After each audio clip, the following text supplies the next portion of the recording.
Hey everyone, happy Easter. Grab your watercolor supplies and let's paint this bunny wreath together. I'm using my Caran d'Ache Pablo color pencil to trace two circles. I'm using my washi tape roll for the smaller circle, that'll be the rabbit's head, and then this stencil for the body. If you don't have any of these, don't worry, just grab whatever you have around your house.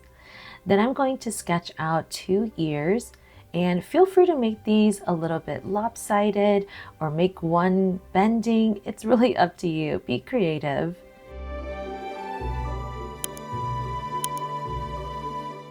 Now I'm going to use that same color and then draw shorter marks that are outside of that sketch line. This will make it look like you have branches that are making up this wreath.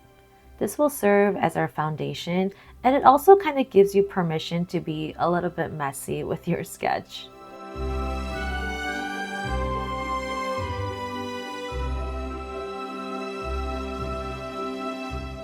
And don't forget the ears. If you don't have color pencil, you can do this step with just watercolor paint as well. Just make sure that you wait for it to fully dry before you start painting on top. I'm using my watercolor brush around size 3, and I'm going to start painting small leaves all throughout the entire wreath. I'm using one of my favorite green colors, the chromium oxide green.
All right, I'm just about done with the leaves.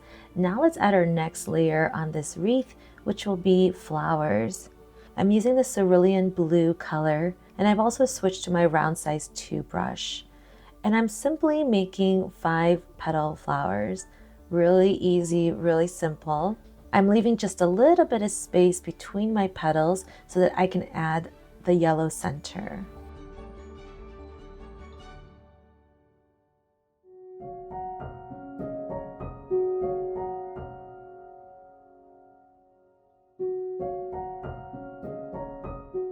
Whenever I layer elements, especially in a wreath, I always start with the elements pretty far spaced out.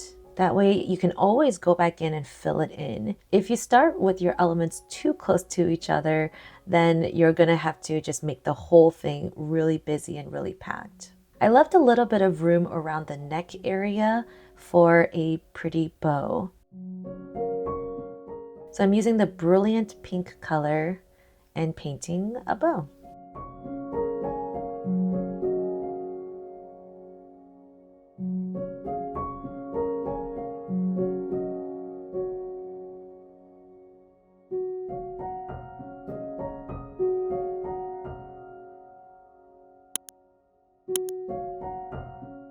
I'm using my favorite watercolor paints from Holbein, and you can find all of my supplies listed in the description box below. This looks so cute so far, but we're going to add just a little bit more.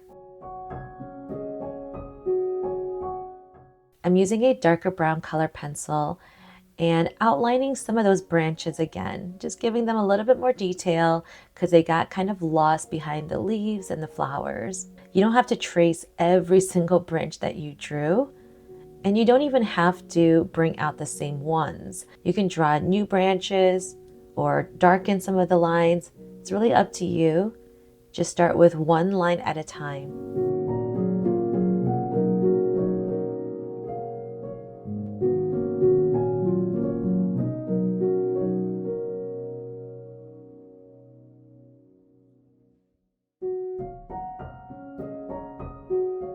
I decided to add a little bit of leaf green to that chromium oxide green mixture, and then add these little grass-like features in the wreath. Whenever you paint really small details like this, you want to make sure that your brush is not too wet and that your paint is not too runny either.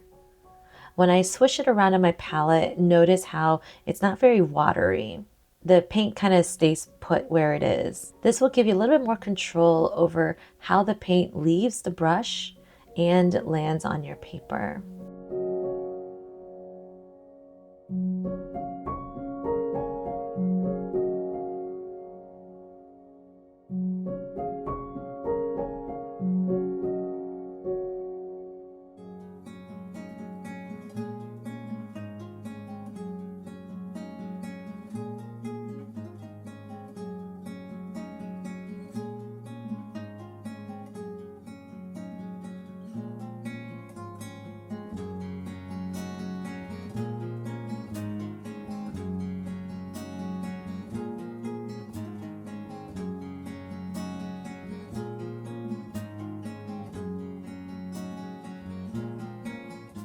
My bow is dry, so I'm using a pink color just to give a little bit more detail and texture to that bow.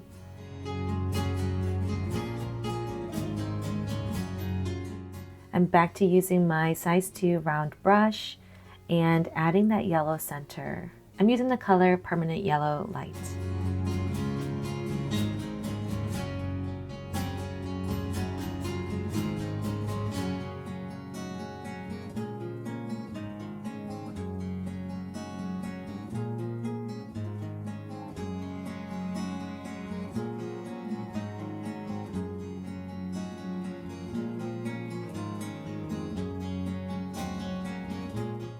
Now I'm adding a little bit of cobalt blue hue into that chromium oxide green color just to vary my greenery hues. And I'm using the round size 2 brush to paint single, double leaves and just filling in empty spaces here and there. This is a good time to kind of take a step back from your work and use your best judgment to round out the shape.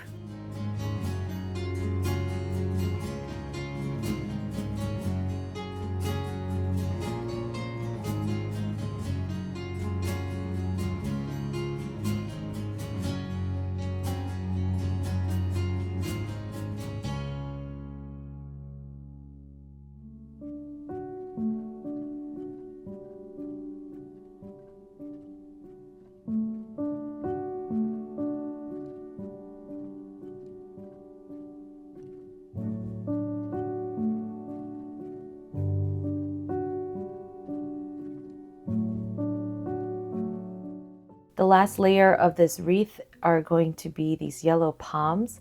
So still using that round size 2 brush and using that same Permanent Yellow Light color. And I'm painting clusters of 3 poms. Then I'm gonna go in there and add some brown branches. Same rule as the flowers and any other elements. You wanna space them out first and then fill in gaps.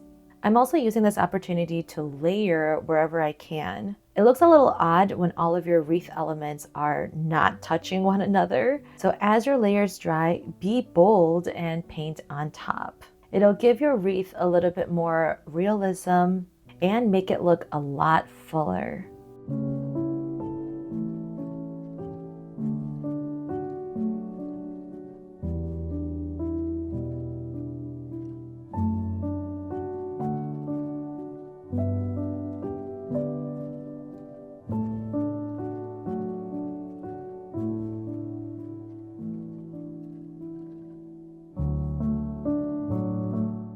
Thank you so much for watching this video. Make sure to subscribe to my channel for more tutorials like this.